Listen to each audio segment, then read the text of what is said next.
While the episode Bounty Lost saw a pretty good ending, as Omega was finally freed from Cad Bane and retrieved by Hunter and the gang. One thing that was really puzzling though is not only the origins of Omega and the realization as to why the Kaminoans and everybody else is after her, but that her real name, Omega, signifies her counterpart, basically her brother, which is Boba Fett, codenamed Alpha. Now you get it, Alpha and Omega. Boba Fett is the brother, Omega is the sister. Jango is basically, I guess, the Almighty, the primary DNA. Therefore, we finally come to the conclusion as to why everybody's after her. You see, the Kaminoans are planning something. There is a secret plot in the midst. I don't think this is being done all for the Empire, since Lama Su by now already realizes that Tarkin and Palpatine are pretty much against clone production. They want to recruit human soldiers to serve as stormtroopers, guardians of the Empire. No longer do they need soldiers to fight a war. They basically need a police force to control their newly found empire. So this leads me to believe that the Kaminoans are thinking about a means of escape, a different avenue, and Omega is the key point to this. As we've talked about multiple times throughout the videos, I truly believe that the finale of The Bad Batch, or at least one of the final episodes, will feature a Kamino uprising similar to the 2005 Battlefront 2, the classic one that showcased Boba Fett and stormtroopers rampaging throughout Kamino, since not only the Kaminoans had rebelled, but they had created different variants of clones that would rebel against the Empire and would not be obedient. Who's to say the same thing isn't happening right now? Lama Su wants Omega's DNA to simply create a new variant of clones that will serve against the Empire and not obey each and every order. But this of course ultimately begs the question. They're going through so much trouble to get Omega. Why are they not going after Boba Fett as well? In the last episode, it was revealed that Omega is an early edition clone, meaning that her DNA is prime DNA. Her DNA is not a diluted DNA as recent clones. Boba Fett and Omega have the freshest Jango Fett DNA in town.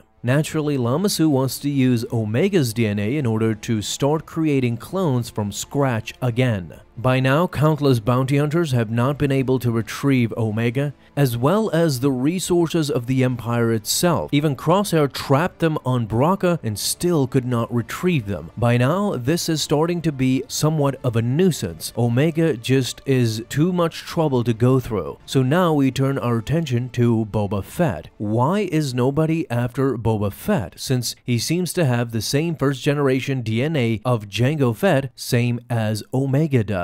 For now, we know that these two clones, these two unaltered clones, basically have what the Kaminoans need. If you can't get the other, then why not go for the second one? If you can't get Omega, why not go for Boba Fett? Well, there's a couple of reasons for that, and I think it's pretty reasonable when you think about it. To start with, Boba Fett and Omega seem to be two different clones, meaning that even though they were unfiltered and unaltered, no advanced stage and stuff like that, the only thing that separates them is basically gender. Boba Fett, or Alpha, is a spitting image of Jango Fett when he was a kid, an adolescent, a teenager, and so on and so on. By The Mandalorian, we see that he is completely the same as Jango Fett was. However, Omega is a female, not a male. This seems to indicate that the male version, which is Boba Fett, seems to be following the same footsteps as his father, meaning he is aggressive, he is fearless, and therefore, same as his dad, he becomes one of the biggest, if not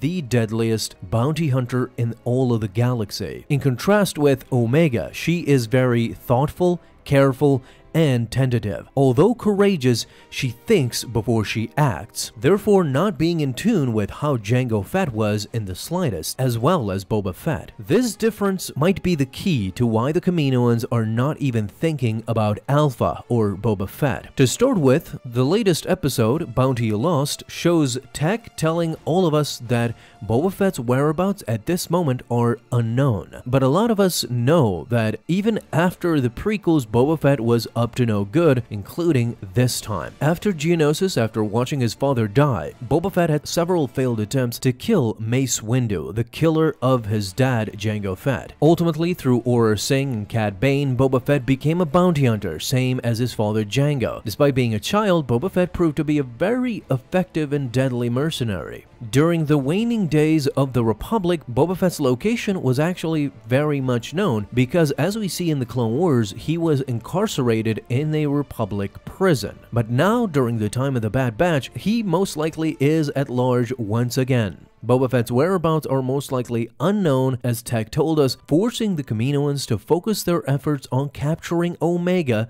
for their contingency plan instead of Boba Fett. But one might wonder, aren't Omega's whereabouts unknown as well? Well, yes, that's one of the reasons why the location of Boba Fett doesn't really matter. Even though it's unknown, as Tech tells us in the episode, that doesn't really play a part because Omega's location is unknown as well. That's why you hire bounty hunters so that they can locate people who are missing or hiding. So this leads me to the second conclusion of why the Kaminoans are not going after Boba Fett. In Attack of the Clones, he was pretty harmless, although he was cunning and smart. Jango Fett had already trained him, there is no doubt about that. But if his appearance in the Clone Wars series is any indication, Boba Fett is extremely resourceful and an extremely deadly bounty hunter. As a kid, he killed numerous elite cage warriors with ease. It took Asajj Ventress to overpower him, basically. Although Cad Bane and Fennec Shand are among one of the best in the galaxy, as we see in the episodes, Boba Fett may simply be on par with them, if not better than them at this point, as he is younger, faster,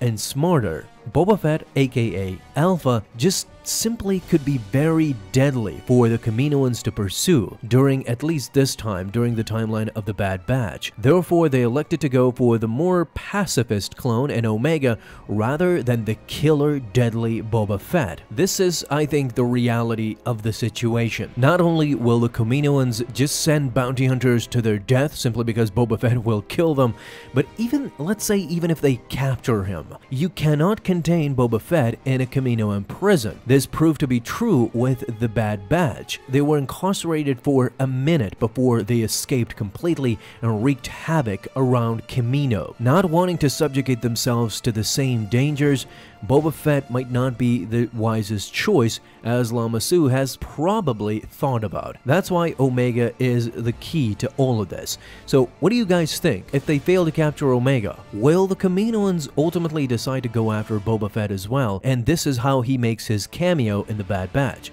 Talk to me down below in the comments. Thank you guys so much for watching this video, and if you enjoyed, leave a thumbs up as well. Now you guys have an awesome day, Star Wars fans. I'll see you in the next video, and may the Force be with you. Until then.